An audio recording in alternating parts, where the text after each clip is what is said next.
कैसे हैं मेरे दोस्तों। डेंडेडन सीजन 2 के एपिसोड 3 के लिंक डिस्क्रिप्शन में है, अब वहां से चेकआउट कर सकते हैं। तो आखिरकार ओकरुन ने जीजी को शांत कर ही दिया और मोमो ने भी डेथ वॉर्म को ठिकाने लगा दिया है। पर अब उनके सामने एक बहुत बड़ी मुसीबत आ चुकी है, क्योंकि उस शहर का वोल्केनो फट चुका है। तो क्या मोमो और ओकरुन मिलकर वोल्केनो को रोक पाएंगे, या वह पूरा शहर जलकर राख हो जाएगा?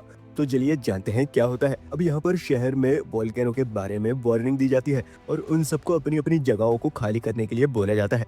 तभी यहाँ पर कीतो फैमिली की हेड कहती है कि मैंने तुमसे कहा था कि सरपेंट गॉड ने हमारे दिए गए सेक्रीफाइसेस की वजह से ही इस वोल्केनो को रोक रखा था, पर तुमने सब कुछ खत्म कर दिया और सरपेंट गॉड को भी मार दिया।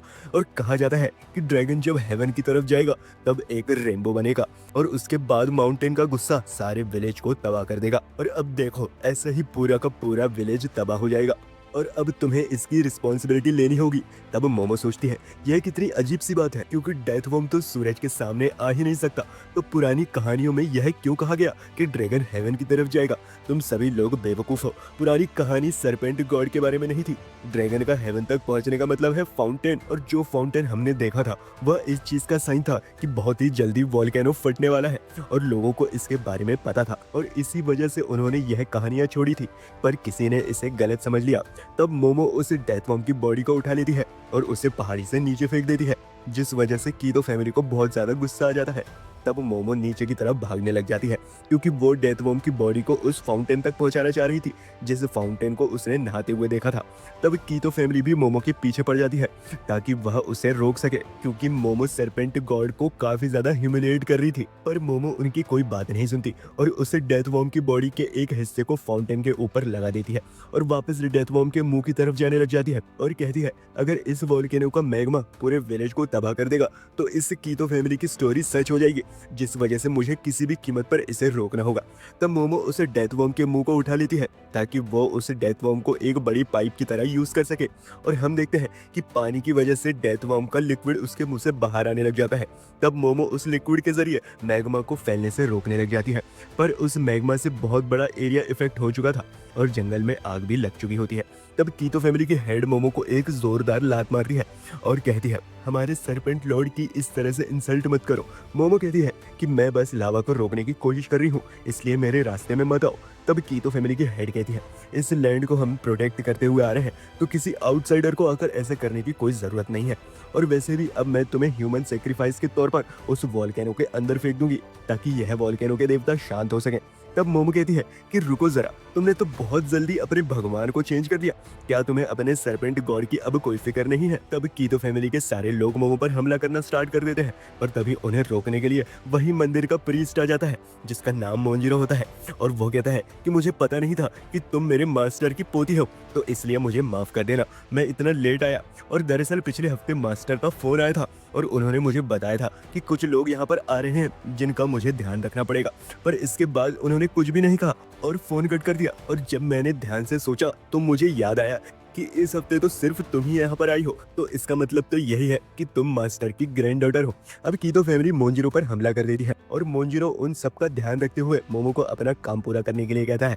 तब मोमो फिर से डेथ वॉर्म की बॉडी को उठाकर लावा को ठंडा करने का काम करने लग जाती है, बट इस बार उसे वह बॉडी काफी ज्यादा भारी लग रही होती है। लेकिन तभी इविल आई की बॉल उसे डेथ वॉर्म की बॉडी को तबाह करने लग जाती है और साथ ही साथ कीतो फैमिली के मेंबर्स पर भी अटैक कर देती है, और इविल आई मौका पाकर कीतो फैमिली के हेड पर हमला कर देता है, जिससे कीतो फैमिली की हेड का हाथ टूट जाता है। और जैसे इविल आई उस पर दोबारा हमला करने लग जाता है, वैसे ही मोमो उसे बचा लेती है। तब मोंजिरो इविल आई से लड़ना स्टार्ट कर देता है, पर वो भी उसकी ताकत के आगे कुछ भी नहीं कर पाता, जिस वजह से मोमो को उसे बचाना पड़ता है। अब इविल आई कहता है कि आखिरकार तुम बार बार मेरे रास्ते में क्यों आ रही हो? लगता है मुझे सबसे पहले तुम्हें ही मार देना चाहिए। मोमो कहती है कि चुप हो जाओ, अगर तुम ऐसे ही आगे बढ़ते रहोगे तो तुम सबको मार दोगे, और ऊपर से मैं जीजू को ऐसे मर्डरर बनते हुए नहीं देख सकती। और एक मिनट, ओकरुन कहाँ पर है? आखिरकार तुमने उसके साथ क्या किया? इविल आई कहता है मैं बस उसी चीज के बारे में बात करूंगा जिसके बारे में मैं बात करना चाहता हूँ, और इस टाइम में मुझे काफी ज्यादा भूख लगी है। तभी मोंजिरो कहता है कि मुझे नहीं पता था कि चीजें ऐसे बदल जाएंगी, यह बंदा तो सच में बहुत ज्यादा खतरनाक है। और तभी कीतो फैमिली की हेड कहती है यह सारी तुम्हारी गलती है। लेकिन तभी मोमो कहती है कि इस टाइम इन सब चीज़ों के बारे में बात करने का कोई फ़ायदा नहीं है, हमें सबसे पहले इसका कुछ करना पड़ेगा। तभी वो तीनों इविल आई के साथ लड़ने के लिए तैयार हो जाते हैं और इविल आई भी उन पर हमला कर देता है। तभी मोमो सबको झुकने के लिए कहती है और इविल आई की बॉल से बचा लेती है, पर वो खुद खतरे में पड़ जाती है, जिससे कि मोंजिरो उसे लात मारकर बचा लेता है। तब कीतो फैमिली की हेड इविल आई पर हमला कर देती है, पर इविल आई को कुछ भी नहीं होता और जैसे ही इविल आई कीतो फैमिली के हेड पर हमला करना स्टार्ट कर देता है, वैसे ही मोमो उसे बचा लेती है। तब मोमो मोंजिरो की मदद से इविल आई को पकड़ लेती है, पर इविल आई की बॉल मोमो की साइकिक पावर को तोड़ देती है और इविल आई मोंजिरो पर हमला करके मोमो पर भी अटैक कर देता है। अब मोमो अपनी साइकिक पावर्स यूज नहीं कर पा रही होती है और जैसे ही इविल आई का हमला उस पर पहुंचने लगता है, वैसे ही वहां पर एंट्री हो जाती है हमारे बॉक्सर एलियन कापा की, जो उसे एक मुक्का मारता है और इविल आई को बॉक्सिंग करते हुए पीछे धकेल लेता है।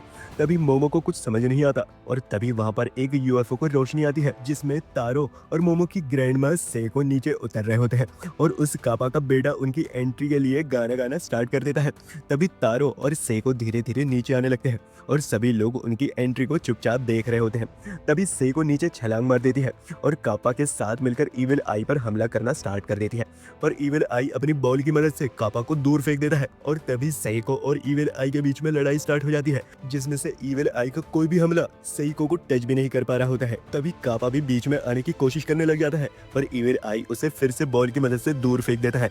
तब सेको और इविल आई के बीच में फिर से लड़ाई स्टार्ट हो जाती है और दोनों का ही हमला एक दूसरे को टच भी नहीं कर पा रहा होता है और वो दोनों एक दूसरे को कांटे की टक्कर दे रहे होते हैं। तभी ग्रैंड मां तारो को भागने के लिए कहती है, जिस वजह से वह अपना पिछवाड़ा ऊपर करके पूरी रफ्तार से भागना स्टार्ट कर देता है और वो जैसे ही इविल आई के पास पहुंचता है, तभी इविल आई उसे एक जोरदार मुक्का मारकर उसके परकच्चे उड़ा देता है। पर हमें पता चलता है कि यह सारा गेम सेको का है, क्योंकि उन्होंने तारो की बॉडी के अंदर एक तेल सीमेंट लगाया होता है ताकि वह इविल आई को कैद कर सके। तभी मोंजिरो मंत्रों को पढ़ना स्टार्ट कर देता है, जिस वजह से तारो की बॉडी इविल आई के ऊपर चिपकना स्टार्ट हो जाती है और इविल आई तारो के अंदर कैद हो जाता है। अब यहाँ पर ये लोग यूएफओ की मदद से डेथ वॉर्म की बॉडी को उठा लेते हैं ताकि सारे लावा को ठंडा किया जा सके और यहाँ पर सेको मोंजिरो की क्लास लेना स्टार्ट कर देती है और कहती है कि मैंने तुम्हें पहले ही बताया था, पर फिर भी तुमने यह सब कुछ होने दिया। मोंजिरो कहता है कि मुझे माफ कर दीजिए मास्टर, पर इसमें सारी की सारी गलती आपकी है, क्योंकि आप ही हैं जिन्होंने मुझे यह बताया ही नहीं कि आखिरकार करना क्या है, और आपको तो मेरी तारीफ करनी चाहिए क्योंकि मैंने इतनी सी इन्फॉर्मेशन से यह सब कुछ कर दिया। सेको कहती है कि यह तो मानना पड़ेगा कि तुमने काम तो अच्छा किया है, पर हाँ, तुम्हें तारो का भी शुक्रिया अदा करना चाहिए क्योंकि हम उसकी वजह से ही इविल आई को कैद कर पाए। तो तारो कहता है कि मैंने इसके बारे में कुछ नहीं सुना था और अब मैं अपने इंटरनल ऑर्गन्स का क्या करूं। सेको कहती है कि तुम अपने इंटरनल ऑर्गन्स को एक थैले में भरकर घर ले जाना। और मोमो आखिरकार टर्बो ग्रैनी और ओकरून कहाँ पर है, लेकिन वह देखती है कि वहां पर तो मोमो है ही नहीं, क्योंकि वह ओकरून को बचाने के लिए भागना स्टार्ट कर देती है, लेकिन वह अपनी साइकिक पावर्स का यूज नहीं कर पा रही होती है, जिस वजह से कापा अपनी बॉक्सिंग की पावर यूज करके सारे के सारे मलबे को हटा देता है। और वो लोग देखते हैं कि जिस गड्ढे में ओकरून होता है वहां पर मैग्मा भर चुका है।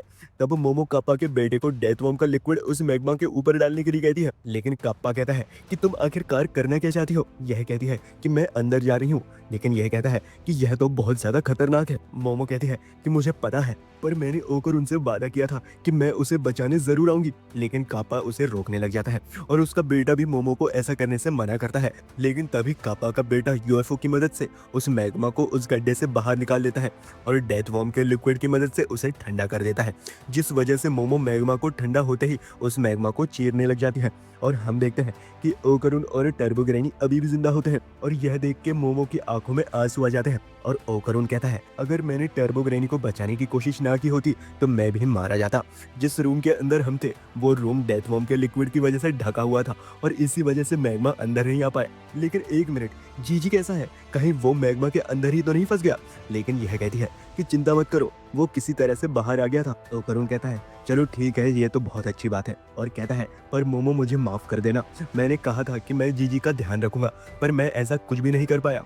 तभी ओकरुन डेथ वॉर्म के लिक्विड की वजह से फिसल जाता है और मोमो के ऊपर जा गिरता है, जिस वजह से वो मोमो से माफी मांगने लग जाता है। लेकिन तभी मोमो उसे हक कर लेती है और उसी से सॉरी बोलने लग जाती है और कहती है कि मुझे माफ कर देना, क्योंकि मैंने तुमसे कहा था कि मैं तुम्हें बचाने आऊंगी, पर मैं ऐसा कुछ नहीं कर पाई और शुक्र है कि तुम जिंदा हो। और इसी के साथ मोमो फूट फूट कर रोने लग जाती है एंड ओकरुन को कुछ समझ नहीं आ रहा होता है कि उसे क्या करना चाहिए। एंड गाइस, यह एपिसोड यहीं पर खत्म हो जाता है। अगर आपको मेरा वीडियो अच्छा लगा हो तो एक लाइक तो बनता है और सब्सक्राइब करना तो बिल्कुल भी ना भूलिएगा, क्योंकि आपका भाई ट्रेंडिंग एनिमेस पर वीडियोस लाता रहता है। आप मेरे चैनल की दूसरी वीडियोस भी देख सकते हो, मैं आपसे वहीं मिलूंगा। So that's my time guys, bye.